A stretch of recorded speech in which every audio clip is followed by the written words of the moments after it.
او به مدت 15 دقیقه مرده بود و زندگیش را به صورت معکوس دید. داستان امروز درباره شخصی به نام مایکل است که به مدت 15 دقیقه مرده بود. آنچه که در آن زمان دید، یک سوال عمیق و وحشتناک را برایش به جا گذاشت. اگر ما بتونیم زندگیمون را به صورت معکوس ببینیم چه می شود؟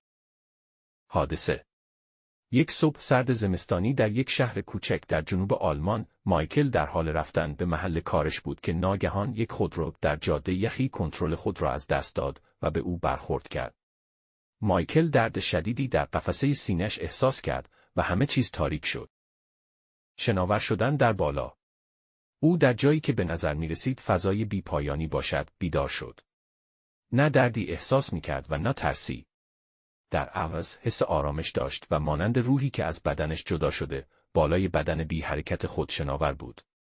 او می توانست پرستاران را ببیند که در حال تلاش برای احیای او بودند، اما احساس جدا بودن و آرامش داشت. تونل. سپس او تونلی دید. نه تاریک، بلکه با نوری نرم و دلپذیر در انتهای آن. بدون فکر به سوی آن حرکت کرد، انگار نیروی آشنا او را به سمت خود می کشید. هوای اطرافش پر از آرامش و راحتی بود. بازبینی زندگی به صورت معکوس. وقتی به نور رسید، چیزی غیرمنتظره اتفاق افتاد. به جای اینکه زندگیش جلوی چشمش به سرعت بگذرد، او آن را به صورت معکوس دید. اولین لحظه مرگش بود، تصادف. اما سپس، مانند فیلمی که عقب می رود، او به عقب در زندگیش حرکت کرد، دوران کودکیش، اولین شغلش، روز عروسیش، اولین بوسه‌اش. درک عمیق‌تر. او تنها این لحظات را ندید، بلکه آنها را احساس کرد. شادی روز عروسیش، افتخار اولین شغلش، در ترس‌های دوران کودکیش. هر لحظه معنای بیشتری داشت از آنچه که تا پیش از آن درک کرده بود. متوجه شد که چقدر از زندگی رو بی اهمیت گرفته بود، مخصوصاً لحظات کوچک که حالا به نظرش بسیار ارزشمند آمده بود. ملاقات با حضور. در انتهای بازبینی زندگیش، او با حضوری روبرو شد. این حضور نه یک شکل فیزیکی، بلکه یک نیروی دوست داشتنی و دانا بود. او بدون کلمات با او ارتباط برقرار کرد و به او گفت، هر لحظه مهم است. هر انتخابی ارزشی دارد. انتخاب بازگشت.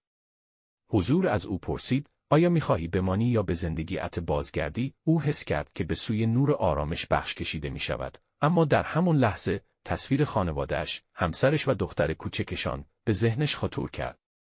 او می‌دانست که هنوز تمام نشده است. او چیزی برای دادن دارد. بازگشت. در لحظه‌ای او احساس کرد که به سرعت به بدنش باز می‌گردد. درد بازگشت. او برای نفس کشیدن فریاد کشید. پرستاران درست در همان لحظه او را احیا کرده بودند.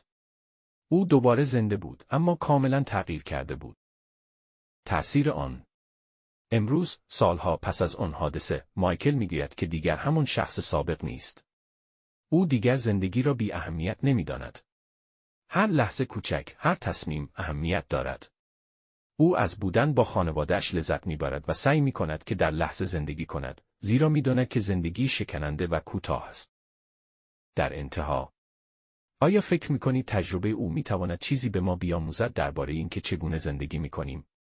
اگر ما بتوانیم زندگیمان را به صورت معکوس ببینیم، آیا نحوه انتخاب‌هایمان تغییر می‌کند؟ نظر خود را در کامنت‌ها با ما به اشتراک بگذارید و فراموش نکنید که برای دیدن داستان‌های بیشتر از مرز زندگی و مرگ، دکمه اشتراک گذاری را فشار دهید.